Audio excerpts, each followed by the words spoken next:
I've met a lot of different folks in my life so far. Some with roughed up faces and even more roughed up pasts.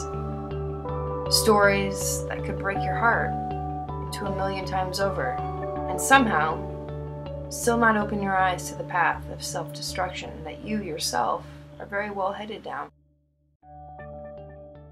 Coming out of the closet in today's time is undoubtedly most commonly used as an expression for an individual making their proclamation in regards to their sexuality, going against the grain of many who say it's wrong, often taking risks of heavy shame on one's shoulders to bear, or even complete disownment from the very place you came from, your family. I dealt with this particular closet 6 years ago, after I had moved from the liberal hippie-infested and yearly Birkenstock-wearing Northwest to the South, where the Confederate flag still waves proudly in the air.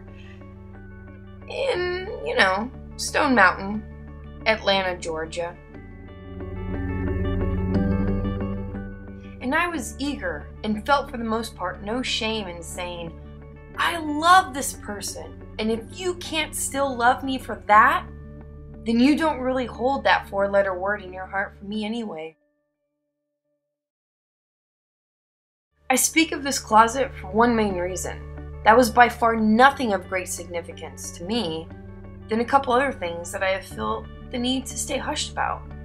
One closet I have stayed well hidden in, with the exception of those that I've met while on vacation along the way, is a dark, cold, uncomfortable, and very socially and even spiritually awkward one. Personally, I'd never hang my coat up behind this closet door. You see, I live with bipolar disorder, also known as and referred to as manic depressive. Some of you know this about me, several of you actually, but there are a lot of people in my life that don't. It actually has real estate in my brain, you see. I didn't sell it that land, but it kind of just, that's the way my cards fell. Kind of like some of you may have a thyroid issue or perhaps diabetes. You didn't say, come on, make yourself at home. We're all packaged deals, I suppose you could say. I'm just saying this, and I suppose coming out of the, mental illness closet, because I kind of have to. There are so many misconceptions of bipolar disorder that almost debilitate some who secretly live with it. The jokes, being told that everyone has ups and downs, which is true, don't get me wrong. However, bipolar is not, by far, your average ups and downs. It would be like telling someone who has done insulin injections multiple times a day to someone who is diabetes-free about their fear of misplacing their medicine while on a trip or running out with no money or medical insurance to pay for the next month's refill, which happens to people of all walks of life and need a medication every day.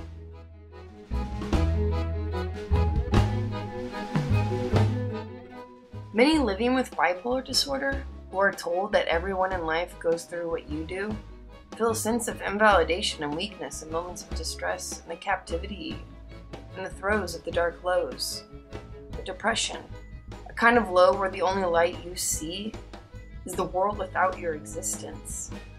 As I was at this facility most recently because I've been dealing with insomnia in a way that I fear I never have, to the point of hallucinations, days on end with no sleep, or naps in severe confusion, it was this vacation that I met a woman, a single mother of a 16-year-old girl, that would sneak a note into my bag before my discharge.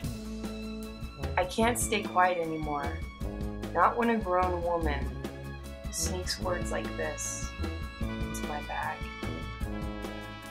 And so she said to me, I wanted to thank you for helping me through my tough times. You are an amazing inspiration to me. It was nice to speak with someone that understands my frustration over the stigmatism, sorry, I can't spell, of having a mental illness. You are a very strong woman, and if anything, please give yourself plenty of credit and a huge pat on the back, or hug, whichever you prefer. I am happy I came here and that you helped me make this a positive experience for me. I know I can leave here today scared yet ready to move forward and make positive changes in my life. Best of luck, Teresa.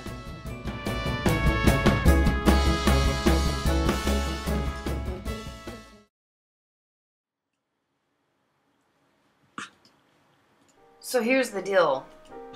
A lot of you might be wondering, if you've even made it this far, what it is that I've been trying to convey or put across, or what is it that Pamela is trying to create or tell us. And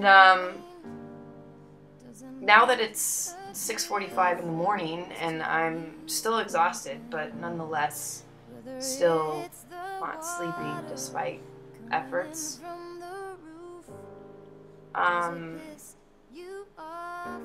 I end this. And I have all this other stuff that I had done when I left my ICS bed that I was at a week ago, and I couldn't sleep, and I was hallucinating, and it was horrible, and I haven't slept really actually very well for well over now a month and a half. That's just my little pesky thing, you know? But I've kind of made a little bit of a bold proclamation here, and I have to admit it's hard being out here in Boston, and it's beautiful and it's difficult in its journey, and I don't know many people out here, and I spend most of my time by myself, but I am openly acknowledging that I have no idea who I am, you know, and I don't know what I want, and I don't even fathom having a future. I just know I'm here now, and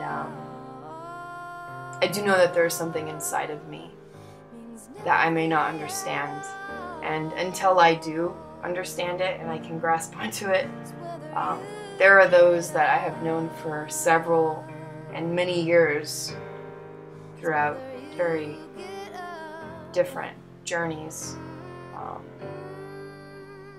and they see it,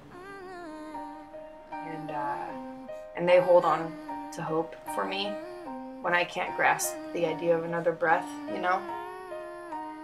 When I can't fathom thinking that there is a tomorrow.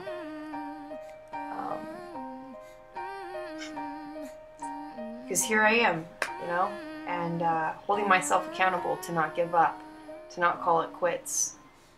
And for the first time in my life, I'm not running.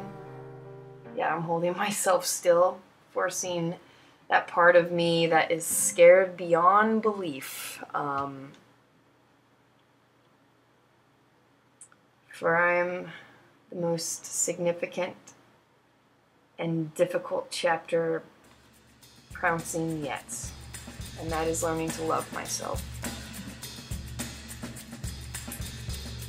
And I have tried to hide and find a place of belonging from and within those who I felt loved and approved by in my life.